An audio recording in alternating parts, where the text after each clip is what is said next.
What is going on, everybody? Back at you again with this new edition in this episode of this Move the Chains podcast with your man and your host, Sam McIntyre. Hope you're doing well today on this terrific Tuesday. Really quacky game last night. Giants in Pittsburgh last night against the Steelers. That crowd was rocking. I was there about 12 years ago with my dad. Went and saw them play the Chargers with Big Ben after they lost to Tebow. God help us. But I did see the game last night. I was kind of bouncing back and forth. I always give my post-game reaction on here. I wanted to give my two takes on both organizations. But I wanted to start with the Giants last night. I always start with the losing team and then I go on the winning. So, the Giants last night are kind of in a weird predicament. I like a lot of elements with the Giants. I like their receiver. Malik Neighbors is a stud. I knew that coming out of LSU. LSU is just a factory of receivers. They always develop them well. They're like Ohio State, like Nick Deaton talked about. They just develop well. They got great receiver coaches down there that know how to develop these kids, and they're really talented, and they mold them, and they get that fine product, and they ship them to the NFL. And they do a great job at that. Malik Neighbors, I think, is on that. He's not even development. I mean, that guy is a stud already. Kind of reminds me, and I hate saying it, Odell Beckham a little bit. The speed and the agility and the quick strike and the kind of suddenness in and out of breaks. He's incredible. But Daniel Jones is just not the guy. And it's just a shame because I like Brian Daboll a lot. And when I just mentioned the Giants have a lot of things going for them, they have a lot of pieces that you like. Their defensive line is nasty. Sexy Dexy. You know, they got Sexy Dexy back there. Brian Burns is balling. They got him from Carolina, who's been a great addition. Kayvon Thibodeau. I mean, I was critical of him coming out. I thought he was a Mariano Rivera kind of one-trick pony, just a fastball, rush up the field and get the quarterback, but he's been solid. I don't know if he's ever going to be elite like a Myles Garrett or a Max Crosby, but he's got potential to be a Pro Bowler. So there's that for you there. And then, you know, the running back Tracy from Purdue, he's a stud. I didn't know he was from Indianapolis. You know, so he's an Indiana-born kid. He's a stud from Purdue. So there's a lot of things I like with the Giants, and Daboll's a really good coach, and he's just, I think what he's doing is impressive. It really is, and it's reminding me of Sean Payton in Denver, getting the most, squeezing every bit of juice out of that, every squeeze of lemon out of that lemonade. I mean, he's just doing really good stuff with a limited supporting cast, and the cupboard's kind of bare. It's not loaded like the Niners roster or Philadelphia a couple years ago, where it was just 9 Ferraris lined up in the garage with Pro Bowlers and all pros. Giants got maybe a couple, but you take away last night, if there's an all 22 guys, almost half of them are Pittsburgh. So, you know, give or take, but I think the Giants need a restart. And I would not, the way I would restart it if I was them, now again, I'm some dumbass, but my viewpoint is I would start by keeping Daboll. And I know Joe Shane's got a lot of heat. And I don't know what they're going to do. I heard that Mara's going to keep it in stable. I don't know. They need to do it. I think Brian Daboll is a really excellent coach. I think if they keep Daboll, watch out. Because Brian Daboll can coach. This is not a coaching problem with the Giants. It's more a quarterback issue. And Brian Daboll didn't get handed. He got handed Daniel Jones. He didn't get his pick of the litter. He came in and tried to fix Daniel Jones, and 2 years ago, fixed with him the best that he could do. I know he threw 15 touchdowns, which is pathetic, getting the amount of money he got. But there's a lot of things with the Giants that they're right there. And I think if they got the quarterback right, they're right there in that mix to really do some things. I said this a couple weeks ago.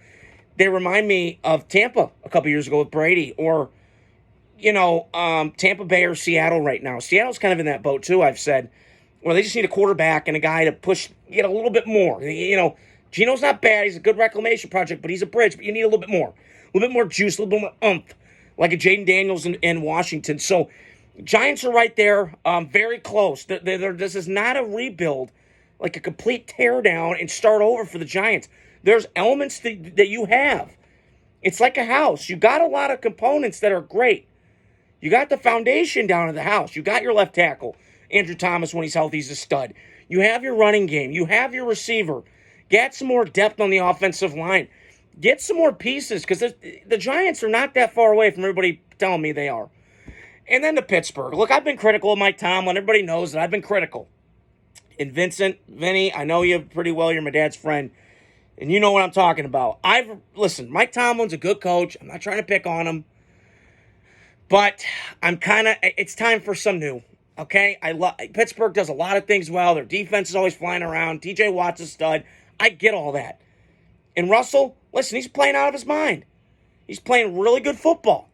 And it's reminding me of 2013 Seattle Seahawks. Run the ball. Deep play action game. Not let Russ cook thing. Yeah, I was working 2020 for a couple games, and then he burned the kitchen up. Fire! He burned it up. Okay? So last night, and Arthur Smith is getting a lot of credit. He did this with Ryan Tannehill in Tennessee, got the best out of him, and got a number 1 seed. Now, Pittsburgh 6-2, you're thinking, well, shit, maybe they can go on a run. I don't know. You still got the Chiefs in your conference. You still got Buffalo. You still got Baltimore. Even in division, you got to play. So a lot's to be made of the Pittsburgh Steelers the next couple weeks. We'll see. I am impressed last night, but let's put it in a vacuum. They played the Giants, so kind of a boo-boo team. You need to call me when they play the Chiefs Christmas. They need to call me when, so I'm not trying to shit on the Pittsburgh Steelers. They won last night, and great. But that should have been over last night. But once again, Tomlin's teams. And what is with Pickens? What is up his ass? Why is he such a shit bird? It's almost like I'm watching the guy at Georgia, where everything is there at the talent. But he's a fucking dumbass. And DK Metcalf falls into this. Terrell Owens falls into this. But it's not something new, because I've seen this movie my whole life. These guys, they act like divas. They act like dumbasses. And this is what you get. Fuck around, you're going to find out. And, I just don't know why. They need to get Pickens more. I don't know why they don't. I get they want to run the ball, establish the run with Najee Harris. He's been looking like a new man rejoice lately. So I've been impressed with Pittsburgh. I'm not trying to shit on him. And Mike Tomlin did get a lot of heat. He took out Justin Fields, who all the people said that he was the EPA and all that nerdy shit. You know what? He said, fuck it. I'm rolling with the new guy. Let's go. And he did. And it's worked. Now, can it sustain? I'm not sure. I got to see the next couple weeks. You play Baltimore twice. You still got Cincinnati with Joe Burrow and that arsenal of weapons. You can't count Joe Burrow out. Okay? And Cincinnati's always giving you a tough out. So it's kind of time now where, Pittsburgh could gain some momentum, but I'm not really sure. And with Mike Tomlin, I don't know. I think he's a good coach. It's not a shit on him. But he reminds me a lot of Pete Carroll. A lot of high energy, but he's kind of drastic in terms of offensive football in this day and age. But a lot of things he does is relatable. Yes, he can get the defense, and he can get everything else. He's a leader of men. He's got a Dan Campbell vibe. I get all that. But at some point, how many more times are we going to keep hearing, well, he's never had a losing season? That's not, the standard is here for Pittsburgh. This isn't Jacksonville. This isn't the Jets. You need to do more. Your standard needs to be here. Not fucking here. So, at some point with Pittsburgh, and again, enjoy the win. I'm not trying to shit on you today. It's not what I'm trying to do. But I'm just saying, you need kind of a new start. At some point with the Steelers, find a new coach with an offensive philosophy that still implements those blue-collar principles that the Pittsburgh Steelers have known and been known for a long time. They're still one of the biggest brands in football. This isn't a shitty team. I'm just pointing out, you need to get young on the coach. And Mike Tomlin, how many more times? Just undisciplined football last night from them. So, that's all I wanted to say on here. I'm impressed with, but Giants got a little bit to go. Need a quarterback, need some things to go. But they're right there, man. They just need a little bit more oomph on offense. Keep Daboll, keep the structure. It's not all Brian Daboll's fault. He got handed Daniel Jones. Now, is Daniel Jones going to get a market? Maybe. He can be a reclamation project. Now, I just heard on my podcast recently that I listened to before I got on here, it's great to have you guys on, was maybe the Raiders get him? I don't know, maybe kick the tires, why not? At this point with the Raiders, I'm like going, you need something. And Daniel Jones is athletic enough, and he's got the traits, but I just don't think there's something missing. But I don't think he needs a new start. Now, if he goes to Vegas, is that kind of the thing? I'm not sure. I just heard an idea, and I wanted to throw it out. So, like I say every week, hit the like, subscribe, share button. I appreciate everybody who's been listening. And stay tuned for more videos throughout the week. And talk to you guys soon.